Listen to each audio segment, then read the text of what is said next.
So here we're going to look at a couple of examples for ideal gas equation. Uh, so the first one is that the burnout is a technique for drag used in drag racing. So what they did is they hold the car stationary and spinning the tires against the ground, and so it will heat it up. So the hot tire rubber has a higher coefficient than the cold rubber. So drivers will perform this practice called burnout before they start. So the purpose of doing it is to make a faster acceleration without slippage. Okay, and so for this trick, they did a measurement. The optimum pressure is 8.5 psi, and as they said, it's measured by tire gauge. So that in that word is gauge pressure. In order to find the absolute pressure, P absolute, we're gonna use the gauge pressure plus the atmosphere pressure, right? So for this situation, it's 8.5 psi plus, remember the atmosphere pressure is 14.696 psi, and if we add them together, we will get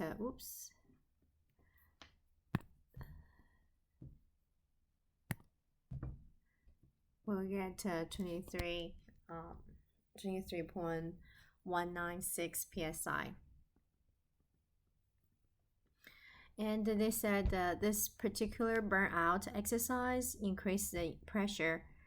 Initial temperature, original temperature is 90 Fahrenheit, and the final temperature, they said it's increased by 65. So delta T is 65 Fahrenheit.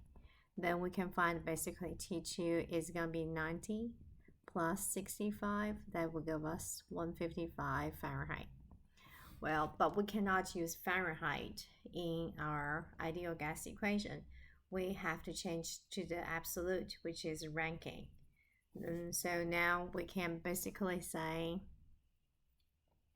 T1 is going to be 90 Fahrenheit. Change to Rankine, we're going to add a 459.67, right?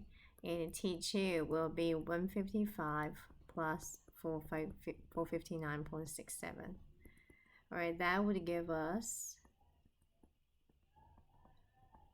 that many Rankine, and this will give us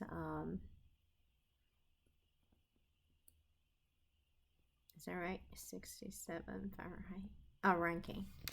Okay, so that's our T1 and T2.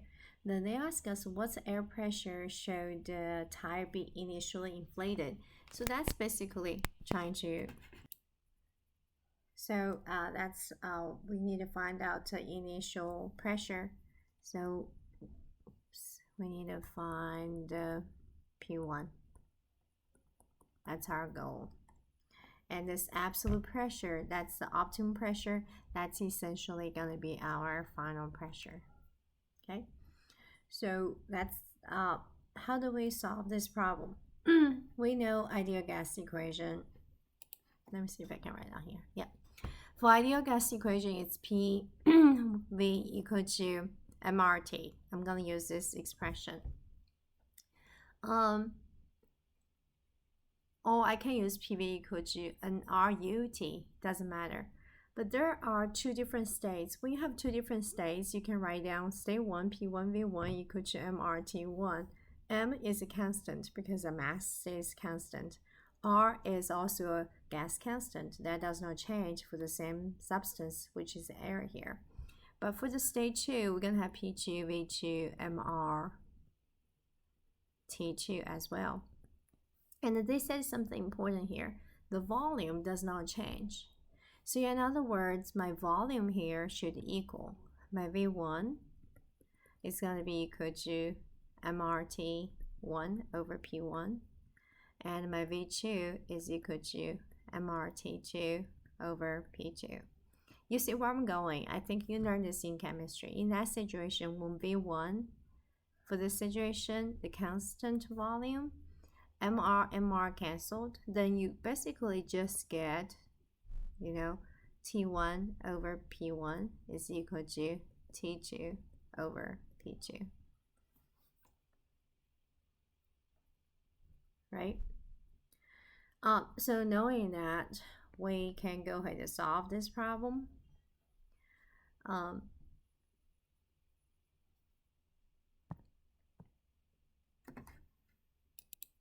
So let's go ahead and put it in. Our T1 is 155 Fahrenheit, but we cannot use Fahrenheit. We have to use the Rankine. So it's 549.67. That's T1. Our pressure is what we are solving. And our T2 is 614.67 Rankine. And our pressure P2 is what you figured out here, 23.196. Then in that situation, we're using the Rankine, and the pressure here we're using PSI. So when we're solving it, our pressure should give us in units of PSI. All right, let's take a look what we got. So the answer I have here is 20.743 PSI. All right, and this problem, they are actually asking the initial pressure in PSI G. G here means gauge pressure, and here our P1 calculate is for sure absolute pressure. So we're going to change that to gauge pressure. So our gauge pressure for this is going to be absolute pressure. It's going to be 20.743 minus the reference pressure at 1 atmosphere pressure, 14.696. So that's going to be the final answer. So 14.696. Then I will get 6.047 psi gauge pressure. That will be my final answer for this problem. Okay, so this is a good example for ideal gas equation.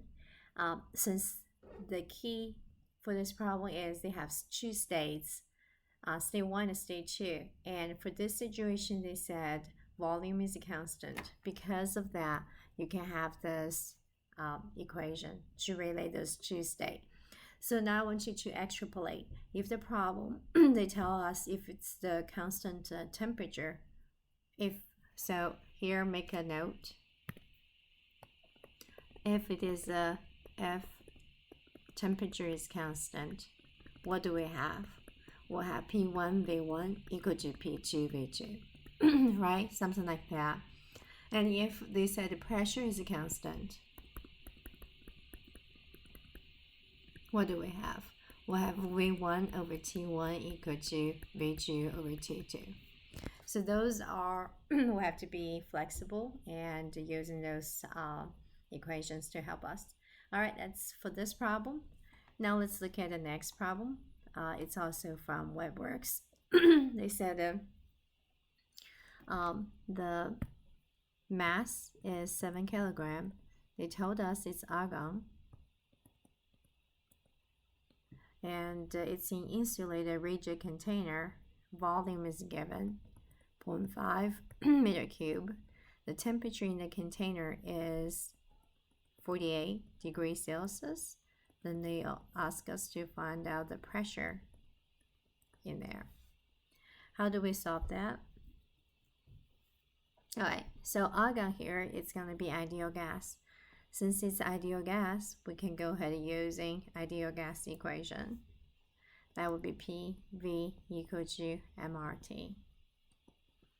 I use M particularly because it gives us mass, right? So that would be good. And we need to find an R. R is gas constant for argon. Let's see if we can find it. So this is table A1. Let's say argon, and the gas constant is 0.2081.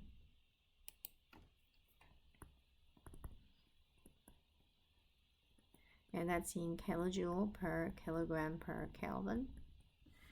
All right, then we need to find a pressure. So this is quite straightforward. It's mass RT divided by V.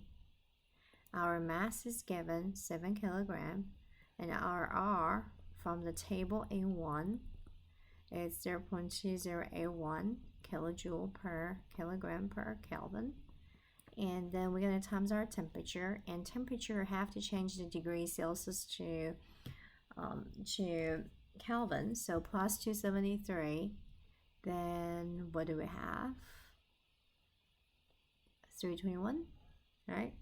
27, yeah, 321 Kelvin, and then times that. Then we're going to divide by our volume. We're going to use 0.5 meter cube.